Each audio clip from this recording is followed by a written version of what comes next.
I'm Kevin. And I'm Lori. We're the Durens. What are you, Duren? Join us on our EV adventures. On this edition, we take off in our Ford Lightning to beautiful Ouray, Colorado. We'll show you how easy and sometimes frustrating it is to travel an electric vehicle across the mountainous state of Colorado. And on this trip, we drove over 900 miles between traveling, sightseeing, etc.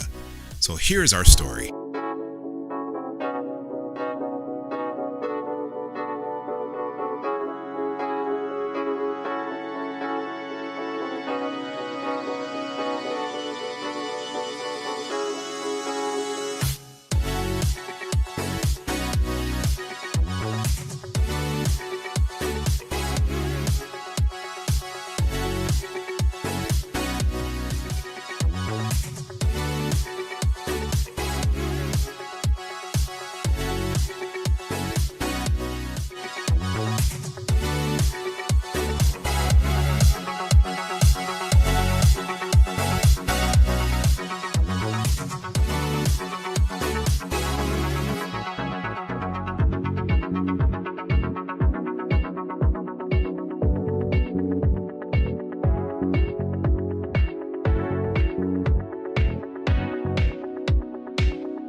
Learning more about our truck. We've had electric vehicles for several years now. Yep. We had a Tesla, we have a Polestar, and now we have this Ford F-150 Lightning, and absolutely love this truck. So our first stop was to the Tesla Chargers in Silverthorne. It's located about a mile north of the highway. It's tucked behind a loaf and jug, and there are 8 stations. Thankfully, we received our complimentary CCS adapter. The process was pretty easy. Put the adapter on the Tesla plug the whole thing into the Lightning, bada boom, bada bing. We charged to about 85%. The loaf and jug took care of restroom needs, snacks, etc. The one thing missing in this location was other places to hang out for long periods of time. There are no restaurants, no shopping in this area. Which then brings us to our Duren charging station rubric. It allows us to evaluate each charging station with the areas of the amount of chargers, reliability, the accommodations, speed, and the overall security feeling. Here's how this one broke out.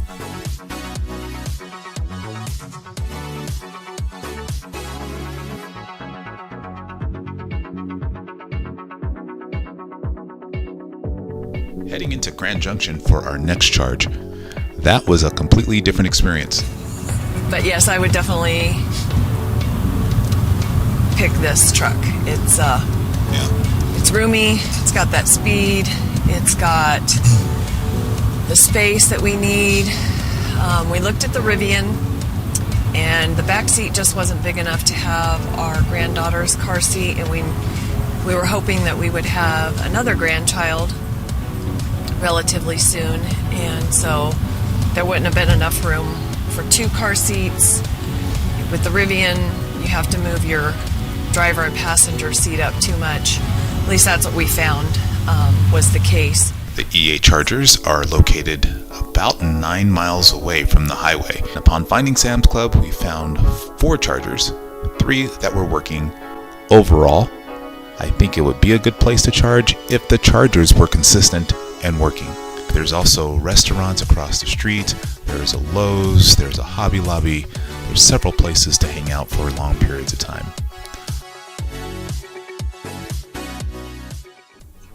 Overall, I think Grand Junction is a great place to charge, except for the Electrify America chargers.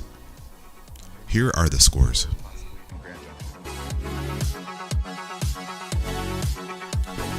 Chargers are just horribly inconsistent with both speed and reliability.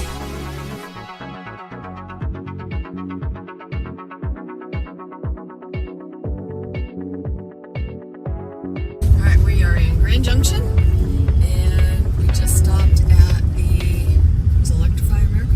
Yep. At the Sam's Club. Charged up pretty fast. And we are heading over to Duren now. We shouldn't have to stop again unless there's something crazy that happens. But we had this. We had some solar tint put on there. It's UV protection, and it's really cut the heat that barrels in. It's pretty nice. It was a little bit more expensive than regular tint, but it's definitely cuts out those UV rays. Use the right.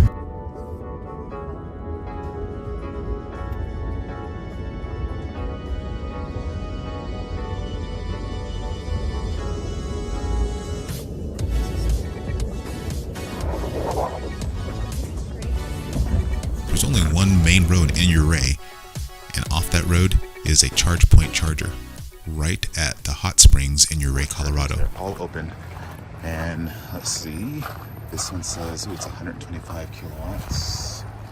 This one's 125 kilowatts. This one is 200 kilowatts. So these are the newer ones, the high-ons.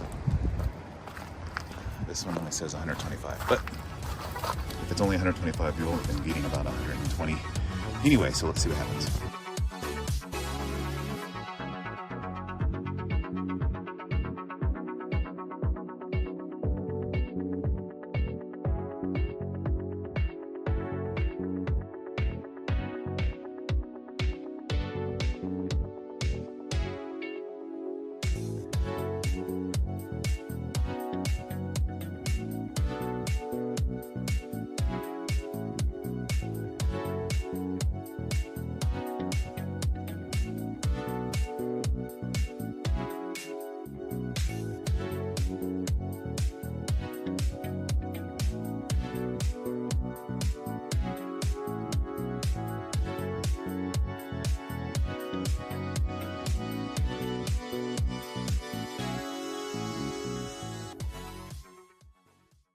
I locked the topper too because I wasn't sure what we were going to be doing. Okay. Do you have the keys to the topper? I do. So we were just leaving Grand Junction, Electrify America. In half a mile.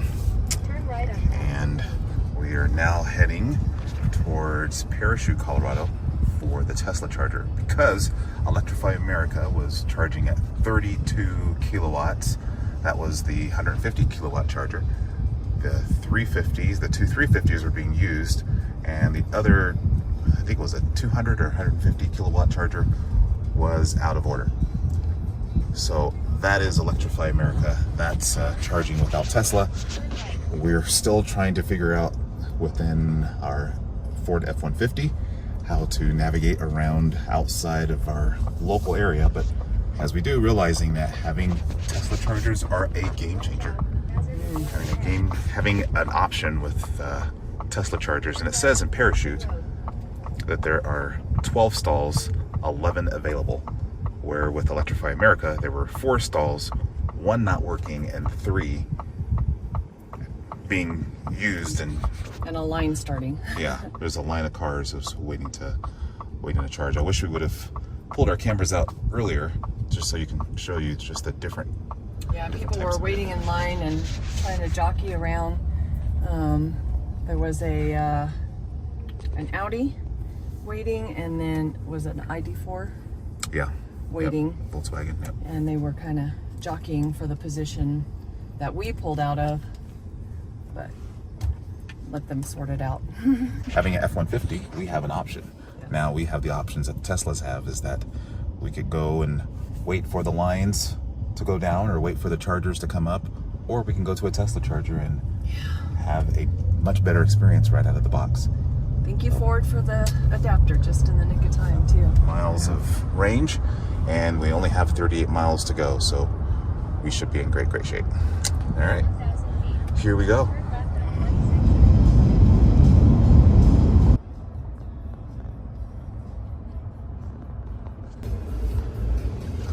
Just stopped at the Tesla charger. This is at a Sinclair gas station.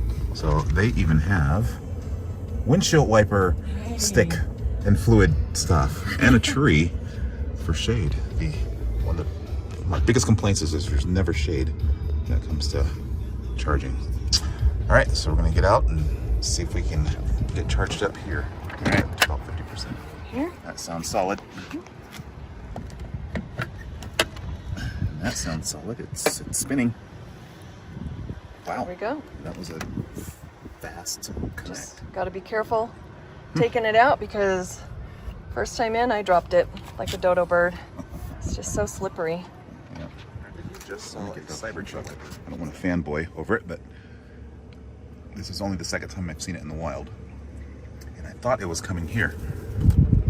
It drove up that road and I was anticipating it coming over here, but I don't see it. Oh, no, there it is. There he is.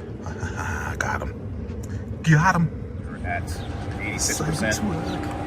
Probably good enough for us to kind of get going. Just stopped the charge from the truck. Okay, I'm gonna pull out the supercharger. It's kind of warm. And then underneath here, that. Oh, well done. Keep it in your left hand tautly. Very tight. Good job. Press that back, flip that up, and then you're good. It all works out. This is a game changer. Huge game changer. If it wasn't for here, we would be still charging in Grand Junction on the Electrify America for an hour, 2 hours. All right, let's rock and roll. All right. Well, that was a great place to stop. They have a nice little place to go in. There's food and good bathroom. And a car wash. It comes to that. Yeah. So it was a good place to stop, and we'll definitely come here again. Parachutes, Colorado.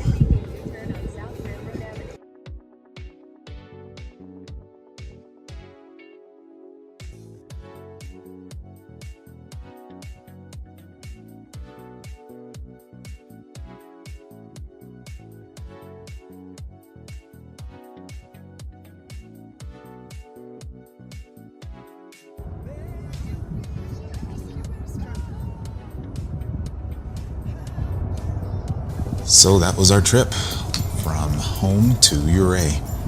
We had a few stops. All of them were very different, unique, but we successfully were able to make the trip from home to Ouray in our Ford F-150 Lightning.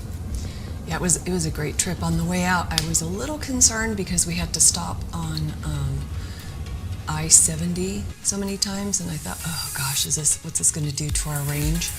And because I've had range anxiety for a while, but definitely changed my view on range anxiety for sure.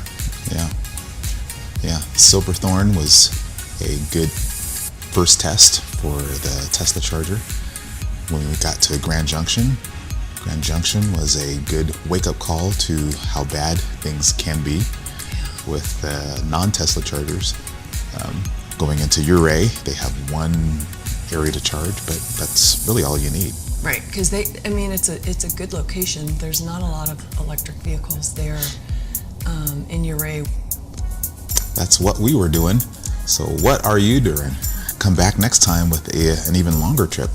Yeah. We're going from home all the way to the furthest reaches of the East Coast. Yeah, looking forward to that and testing my range anxiety a little bit more because we're going to be going through some desolate areas. Well, hope you all join us. Thanks. We'll see you again on What Are You Duren?